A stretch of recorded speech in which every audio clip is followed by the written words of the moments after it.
I have nothing against therapy. I think there's a place for that. I've been in the community for many years already, and I've seen really advanced cases of depression, mental health issues. It's common nowadays, brothers and sisters. And we're not saying we're experts already, and in fact, we appreciate that we have psychiatrists in our community who can really help our brothers and sisters. But I think the danger is to relegate or to default already to the psychological solution to our emotional problems. I think psychological solution has a place in our community, but we just don't want to live it up to that because there's a way of dealing with our emotional problem by just simply surrendering our life to the Lord and surrendering our life to one another. So, I'm not saying there's no place for psychology here. There is.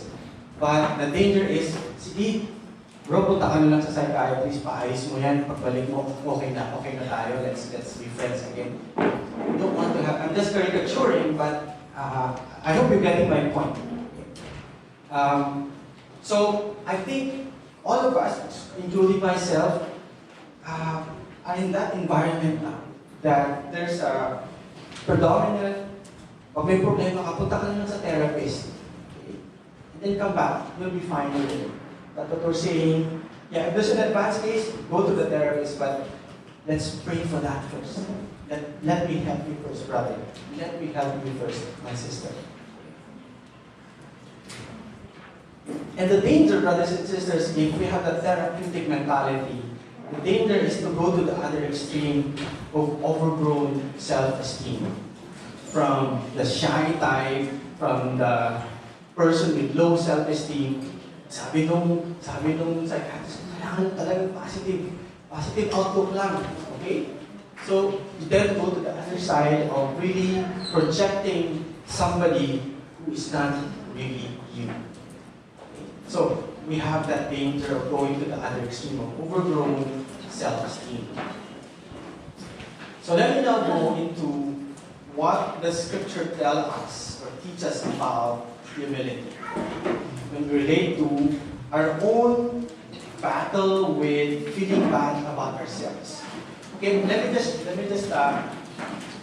take a poll here. Sino ba naka-experience na gano'n you feel bad about yourself? You're not really happy with what happened to you today, or you feel down. Sino ba nakaka-experience na? Okay, I'm in good company. Kala ko kasi ako lang. So all of us experience that, brothers and sisters. And so we have to deal with this feeling bad about ourselves. And what St. Paul is teaching us here is, the answer really is humility. Looking at ourselves with humility. Okay? So the passage that I've asked you to read is really the bedrock or the basis of the teaching for this afternoon, this whole area of humility. So I want to read it again. You read it twice already, quietly, and I've asked you to read it. But let me just share with you some insights about the quite lengthy passage from St. Paul. Sabi ni St. Paul, in humility, count others better than yourself. Let's think for a moment. I think the problematic word here, brothers and sisters, is the word better. Right? I think the problematic word is the word better. Because if I am that person really invested in becoming an expert in something, I've really worked so hard all these years to be the best person that I can be, the best professional that I can be, then I turn around and say, all of you are better than me. Di ba humanistic yung parang, ang hirap lang, di ba? Because I look around this room, I know some of you are so much gifted, you have so much to share to humanity, to society. And then here you have a teaching, count others better than yourselves. Is St. Paul trying to pull a fast one with us here, or there's something that is trying to teach us very profound?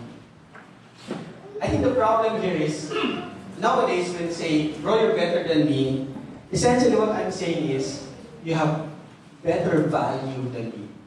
You have more worth than me, right? Ganun ang ating ibig sabihin. Pag better ka, mas matalino ka, mas pinagbala ka, mas gwapo ka, mas maganda ka. Okay? Mas may value ka. But actually, brothers and sisters, the Greek word that was used for the word better was slightly different. Slightly different. Because the Greek word that was used there is, when we say better, is to relate to somebody in a higher position. We relate to betters. Okay? So if I am an employee, I relate to my employer as my betters. It's my better. Not because he is more worth than me, but because of his position as my employer, as my superior, as my boss. Okay? Now, I've learned this lesson concretely in community, brothers and sisters. For several years after graduation, I worked as a full-time missionary for young people in CYA. Nung panahon namin, I don't know sa panahon nila, Andy ngayon. Nung panahon namin, pag CYA staffer ka, pag when you go to the campuses, sato talaga nila sa'yo, artista. Because you have so many young people who have, they don't see their parents, they don't see their mga OFW, mga magulang nila. And here they are, staffers, so the ates and the puis who will come to them, will give them advice. So, they look at us as their kuya, their nanay, their tate, who's able to give them advice and sometimes give them money. Maraming estudyante na pumunta sa school, hindi pa kumakain. So, we have that, yeah, we are full-time missionary, pero feeling artista whenever we go to the campuses. And, that was probably the first benefit being a full-time CYA staffer. Well, when I go home to the house of the staffers, I'm assigned to bathroom number 2. And I have to clean the bowl every day. I have to clean the bowl every day. That's my assignment. So, if that bathroom number 2 stinks, so they know already during dinner time who to blame.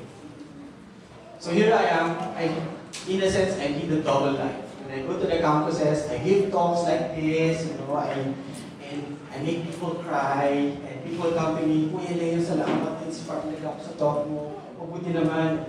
But when I go home, I just talk with the toilet bowl. I just talk. That's my audience when I go to that. And that was a learning of humility for me, because whether I'm in campus or cleaning the bathroom, my worth doesn't change. My role changes. I'm a superstar in the campus. I'm a cleaner in the house when I go home. But my worth, my value doesn't change. I'm still a son of God. And in community, I've seen that happen many times. I work up close and personal with our senior head coordinator. So when he goes there during our anniversary, of course, we respect him. We give him all the deference because he's our senior head coordinator. But you know what, brothers and sisters, when he hosts us for dinner at his home, he's a waiter. He would, uunahan niya na ako, babantayan niya, pag tapos na ako kumain, he will get my plate and bring it to the kitchen. And I feel so ashamed na hindi ako yung pumunta sa kitchen nila para dali. Because he has that mindset of a servant. In his mind, when I'm at home, I'm not the senior head coordinator. I'm a servant. So you get my point, brothers and sisters? We can be in a situation where we have to impose our leadership, to impose our being important. That's fine. But there will be situations where you have to do menial job. We don't have an issue with it because it doesn't reduce our worth. It doesn't reduce our worth. We're still there to serve our families, our brothers and sisters, our friends. So that's what St. Paul means when he say better than yourselves. Not the worth, because all of us are equal of worth in the eyes of God, but in terms of position, we want to serve others.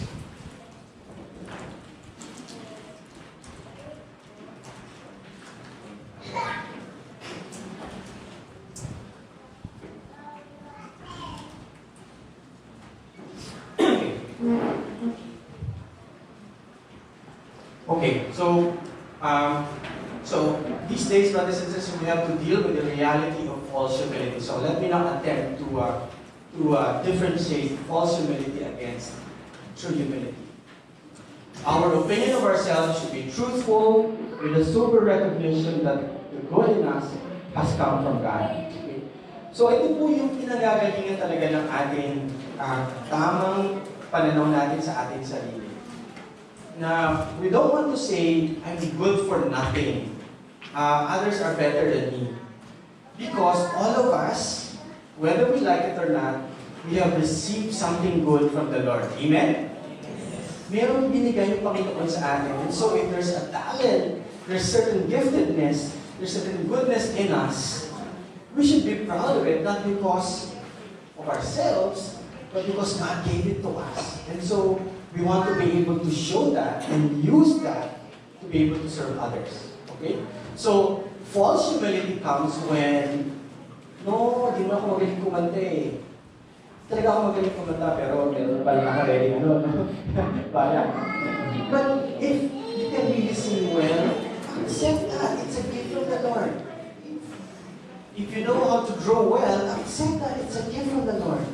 If you can organize activities, accept that it's a gift from the Lord. Not that you are bragging about it, but because you are grateful because it came from the Lord. So false humility comes when you suppress the giftedness that you have received from the Lord. So you also don't want to recognize that.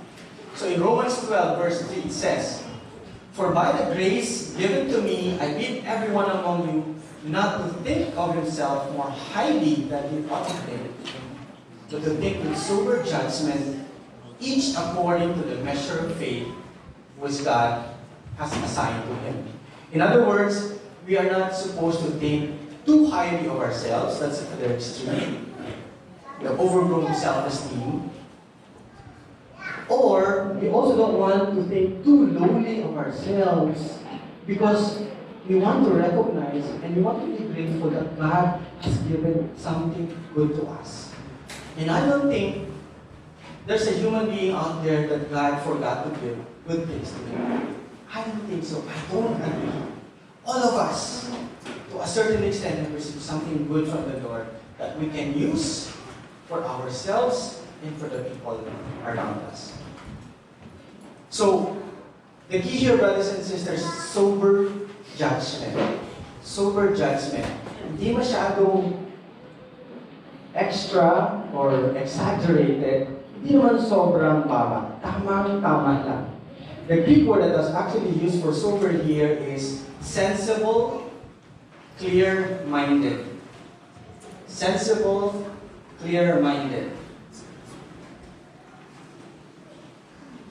In other words, we should be looking for a truthful or accurate way of seeing ourselves. I'll go back to that line later on in my talk. Let me proceed. So, the opposite problem of being shy or being, sige, I'm good for nothing, so low self-esteem, is the other extreme of unwarranted high self-esteem. You try to compensate of whatever you have. That's equally problematic. You know that. So again, we go back to the Philippians 2 passage. In humility, count others better than yourselves.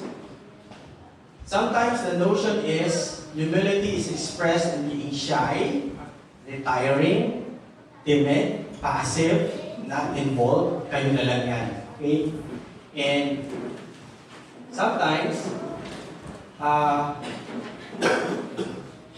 let me read the passage from Timothy here that opposes that kind of mindset. Humility is about being timid, being shy. In 2 Timothy it says, "Hence I remind you to rekindle the gift of God that is within you through the laying on of my hands. For God did not give us a spirit of timidity." So hindi po nang galing sa Panginoon yung pagiging mahiyain. Okay? But a spirit of power and love and self-control. So, this is what's available for us, brothers and sisters. I'm not saying, so yung pagiging timid pala, pagiging mahihayin, parang abnormal pala yun. There are people who are naturally timid or naturally not sociable. I'm not relating to that. What I'm saying here is, people who just decide in their mind, I'm not going to relate, I'm just going to stay at the back and not help other people or not relate to other people because they are better than me. They are more beautiful than me. They are more engaging than me. Okay? So when you begin to think of that, then you're actually withdrawing already and not allow yourselves to be with other people socially. So what St. Paul is reminding us here, God has given us a spirit of power and love and self-control so that we can use that to be able to relate well with others, even if naturally mahihayin tayo. Okay? And I've seen that happen.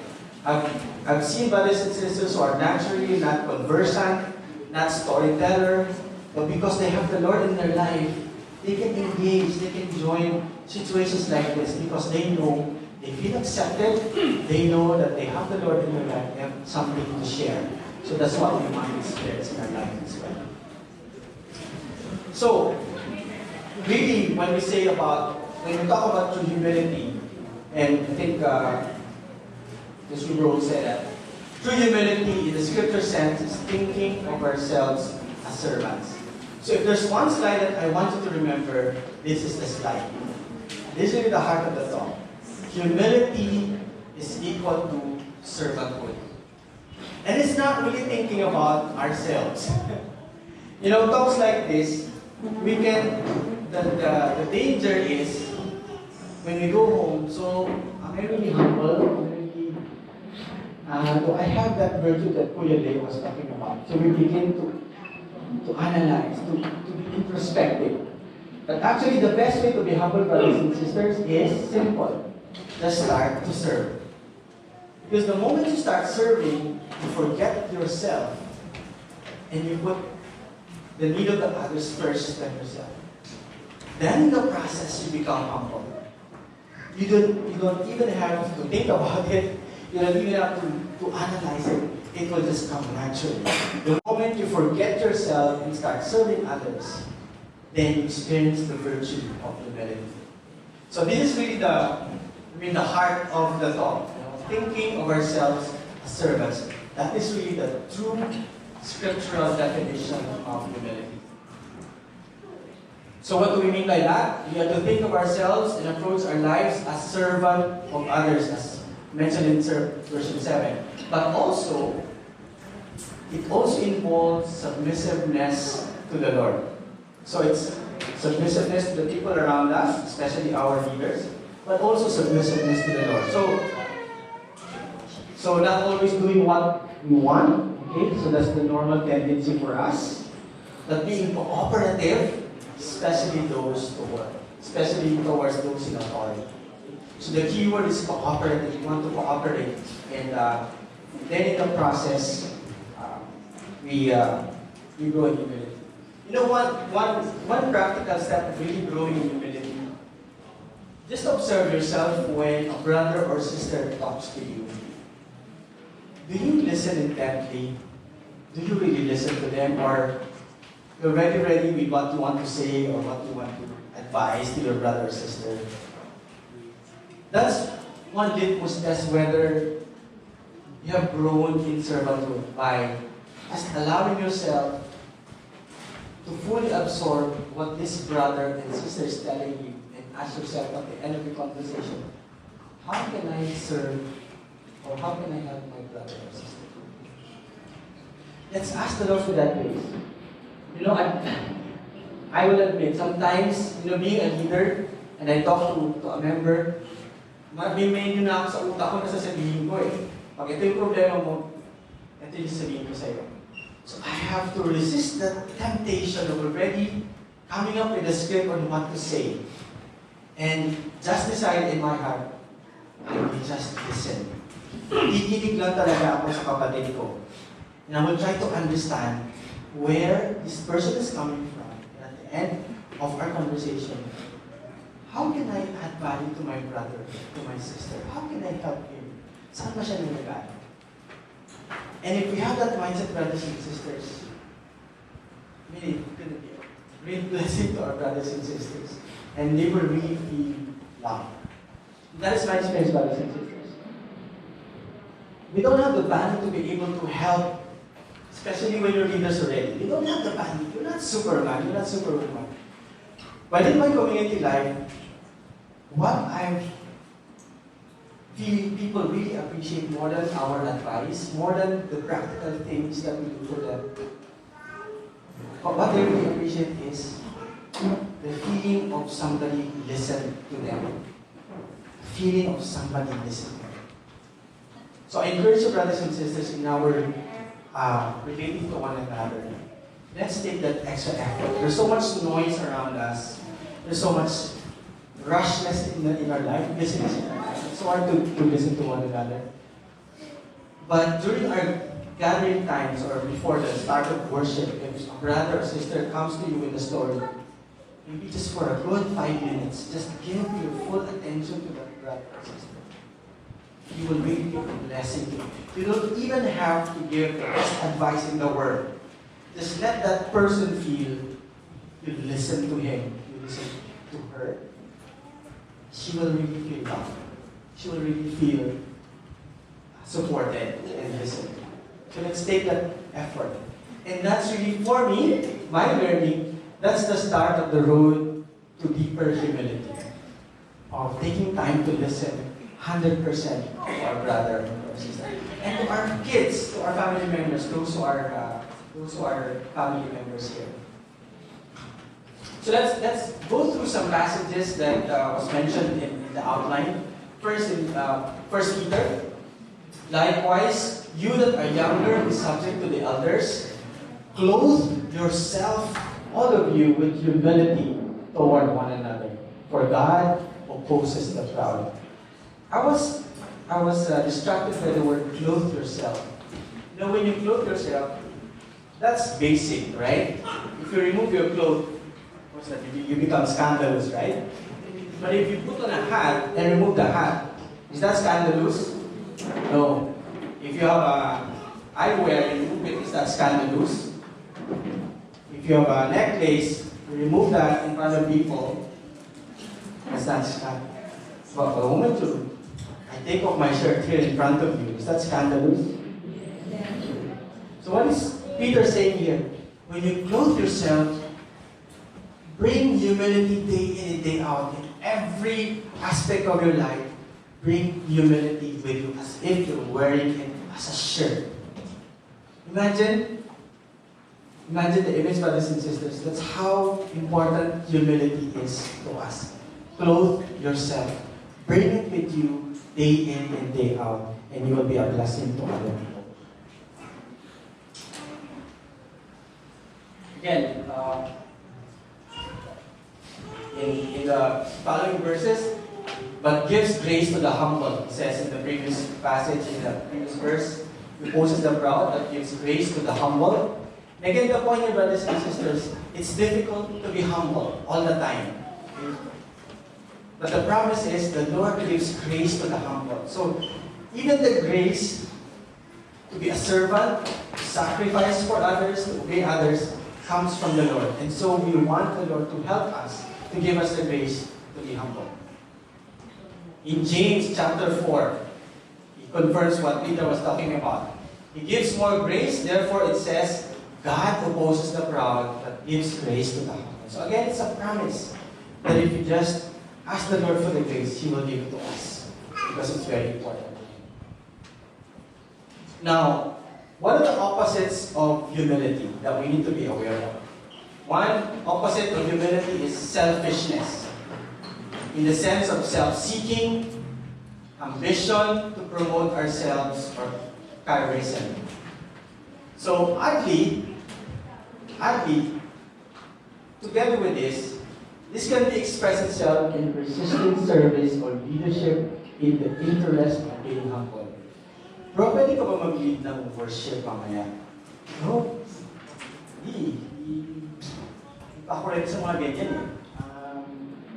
si Brother X na lang. Or, bro, kakaroon tayo ng choice seminar next month. Can I ask you to serve as an action group leader? Sila na lang, hindi pa ako ready. Maybe give me 10 years, baka by that time ready na ako.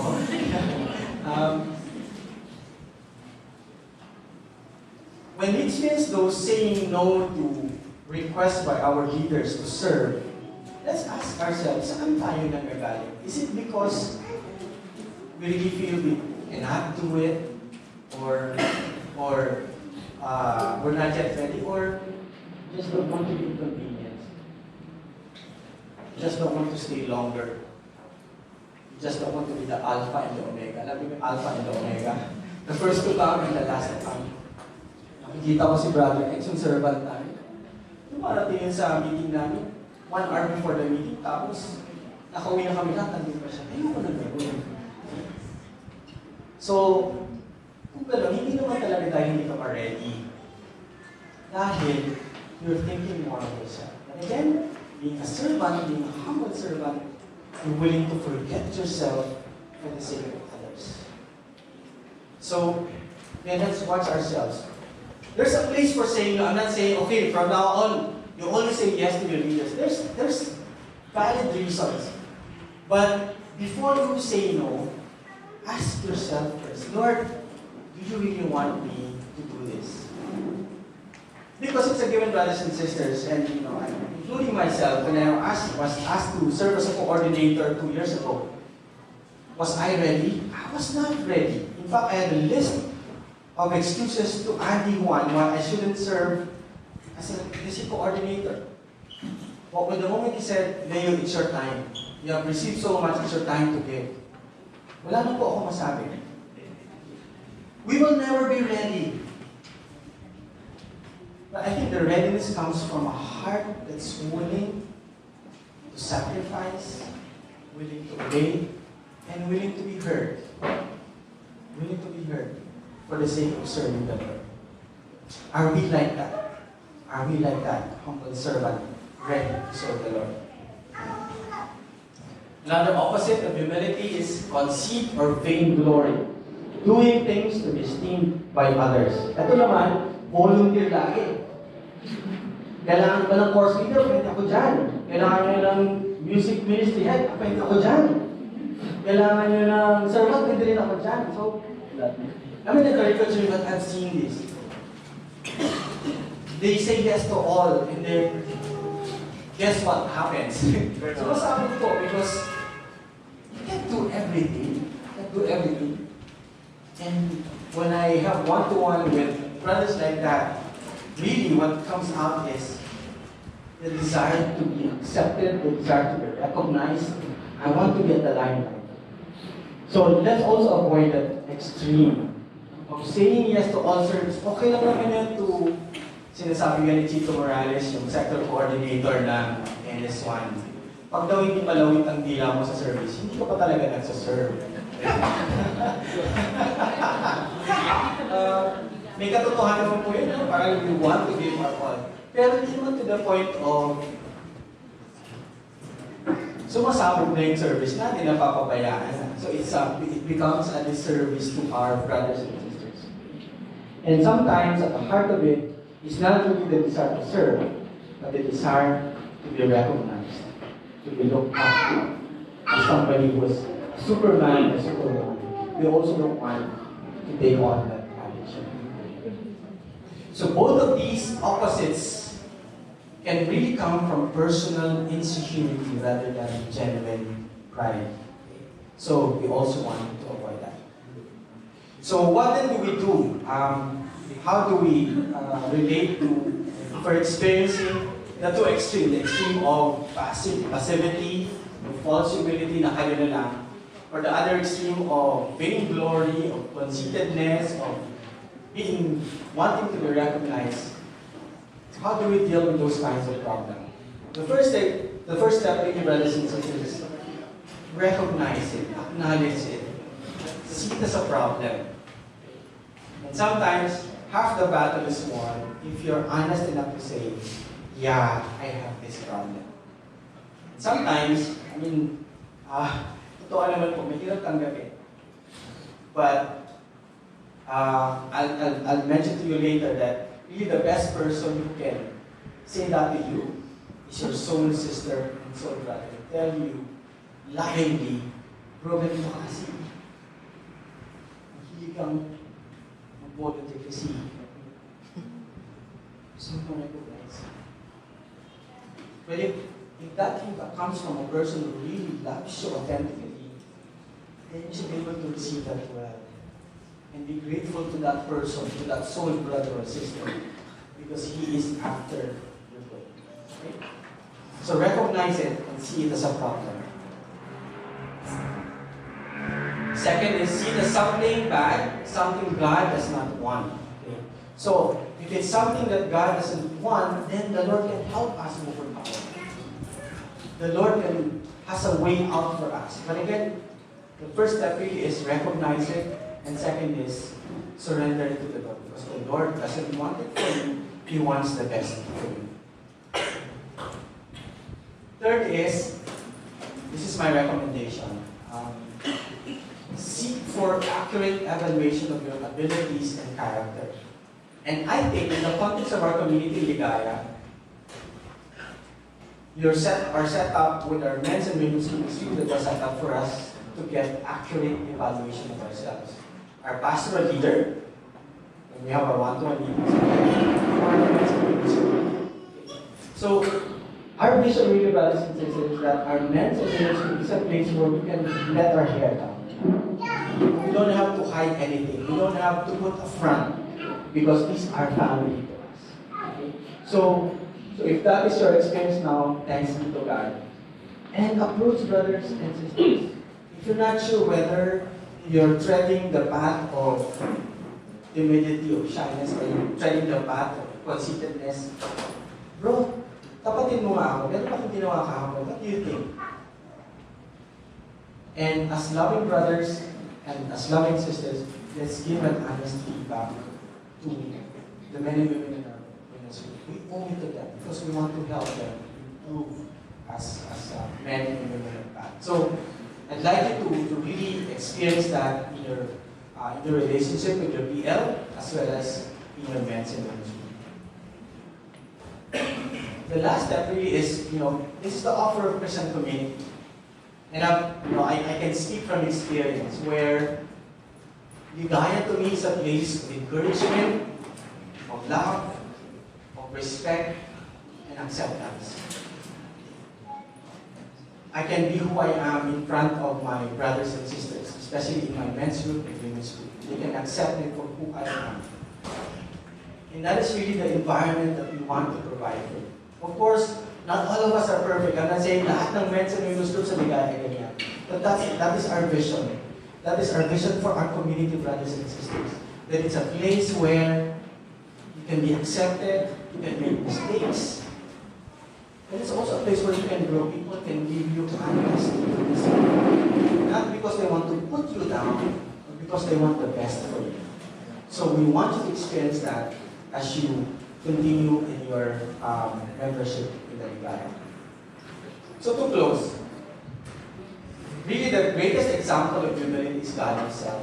And again, if you go back to the passage, from verses 5 to 7, it says, Christ Jesus, who though He was in the form of God, did not count equality with God a thing to be grasped, but emptied Himself, taking the form of a servant. Jesus had all the right, He had all the claim to glory, to fame, to entitlement. He had all the right to do it. But He gave it up, only to be able to serve us, to go down to our level, so that we can experience salvation. That is our model. Hard act to follow, brothers and sisters. But the Lord is giving us the grace. That is the path that we want to take. And before I end, I've been in community for almost 35 years already, and I will admit to you, brothers and sisters, na I get tired sometimes. Minsan, in my quiet moments with the Lord, ganito ba yung buhay ko? Puro alabas na lang, puro bigay na ng ibigay. Ganito ako makaka-receive naman. When can I experience you ganyang moment sa Panginoon eh. Can I take a break?